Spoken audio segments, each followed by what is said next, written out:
August 20.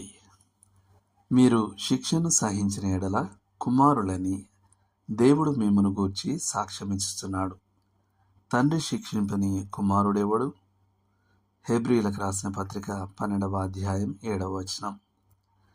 శిక్ష, శిక్షించుట, శిక్షించువాడు అనే పదాలు హెబ్రీయులకు రాసిన పత్రిక 12వ అధ్యాయంలోని మొదటి 11 వచనాల్లో 7 సార్లు కనిపిస్తాయి. దీనివల్ల సాధారణ పాఠకుడికి తప్పుడు అభిప్రాయం కలగడం సులభం. దేవుడెప్పుడు కోపంతో తన పిల్లలను కొడుతున్న తండ్రిగా ఊహించుకోవచ్చు.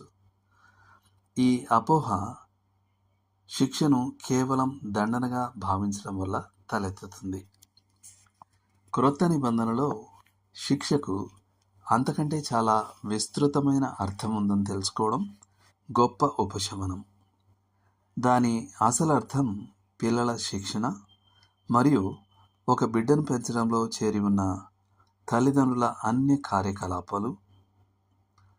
కిటెల్ దీనిని ఇలా నిర్వచిస్తున్నాడు: పెరుగుతూ పరిపక్వత వైపు సాగుతున్న బిడ్డను పెంచడం, సంరక్షించడం, అతనికి దిశానిర్దేశం, బోధన, శిక్షణ అందించడం, అలాగే క్రమశిక్షణ కోసం కొంతమేర నియంత్రణ లేదా అవసరమైతే దండన చేయడం.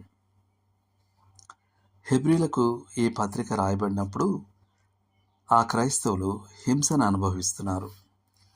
రచయిత ఈ హింసను ప్రభు యొక్క శిక్షణలో భాగంగా పేర్కొన్నాడు. దీని అర్థం దేవుడు హింసను పంపాడా? ఖచ్చితంగా కాదు. అది సువార్తకు శత్రువులచే ప్రేరేపించబడింది. దేవుడు వారి పాపాల వల్ల క్రైస్తవులను శిక్షిస్తున్నాడా? కాదు. ఈ హింస బహుశా ఆయన కొరకు వారు నమ్మకంగా సాక్ష్యం ఇచ్చినందుకే వచ్చి ఉండవచ్చు. అలాంటప్పుడు హింస ప్రభు యొక్క శిక్ష అని ఏ అర్థంలో చెప్పవచ్చు? దేవుడు దానిని జరగడానికి అనుమతించాడు. ఆపై దానిని తన ప్రజల జీవితాల్లో తన అభివృద్ధి కార్యక్రమంలో భాగంగా ఉపయోగించాడు. ఈ అర్థంలో ప్రభు యొక్క శిక్ష. మరో మాటలో చెప్పాలంటే ఆయన తన పిల్లలను శుద్ధి చేయుటకు, పరిపక్వతకు మరియు తన కుమారుని స్వరూపంలోనికి మార్చుటకు ఆ హింసను ఉపయోగించుకున్నాడు. ఈ రకమైన శిక్షణ నొప్పితో కూడినదే. ఉలి పాలరాతిని చెక్కుతుంది. కొలిమి బంగారాన్ని తీవ్రమైన వేడికి గురి చేస్తుంది.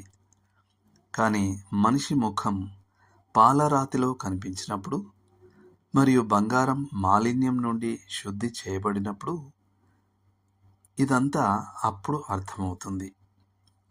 ప్రభు ఇచ్చే శిక్షను నిర్లక్ష్యం చేయడం కానీ, దానిలో బలహీన పడిపోవడం కానీ మనకు మనమే నష్టపెట్టుకునే పని. సరైన వైఖరి ఏమిటంటే దేవుడు దానిని ఒక శిక్షణ సాధనంగా ఉపయోగిస్తున్నాడని గుర్తుంచుకోవడం, ఆపై దాని నుండి ఎక్కువ ప్రయోజనాన్ని పొందడానికి ప్రయత్నించడం. అయినను దానియందు అభ్యాసం కలిగిన వారికి అది నీతి అను సమాధానకరమైన ఫలమిచ్చును అని రచయిత చెప్పినప్పుడు దాని అర్థం ఇదే. హెబ్రీయులకు రాసిన పత్రిక 12వ అధ్యాయం 11వ వచనం. దేవుడు మిమ్మును దీవించునుగాక.